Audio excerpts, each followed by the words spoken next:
സംസാരം കേട്ടിട്ട് നിങ്ങൾക്ക് വല്ല വിശപ്പിശകം തോന്നുന്നുണ്ടോ? ഉണ്ടോ?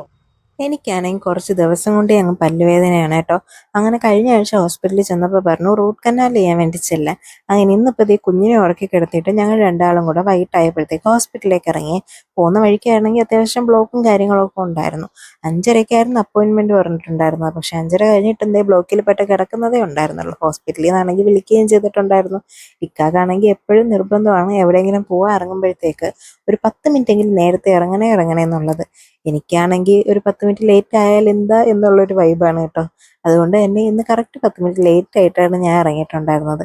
അതുകൊണ്ട് രണ്ടും തെക്കോട്ടും വടക്കോട്ടും നോക്കിയിരിക്കുകയായിരുന്നു. ഞങ്ങൾ തമ്മിൽ ഏറ്റവും കൂടുതൽ അടി ഉണ്ടാകുന്നത് ഈ ഒരൊറ്റ കാര്യത്തിലാണ്. എവിടെയെങ്കിലും പോകാൻ വേണ്ടി ഇറങ്ങുമ്പോഴത്തേക്ക് ഇതും പറഞ്ഞ് അങ്ങ് അടിയാവും. പിന്നെ പോയിട്ട് തിരിച്ചു വരുമ്പോഴത്തേക്കും അങ്ങ് ഓക്കെ ആവുകയും ചെയ്യും. ഇന്നും അതുപോലെ തന്നെയായിരുന്നു. പതിവൊട്ടും തെറ്റിയിട്ടില്ല.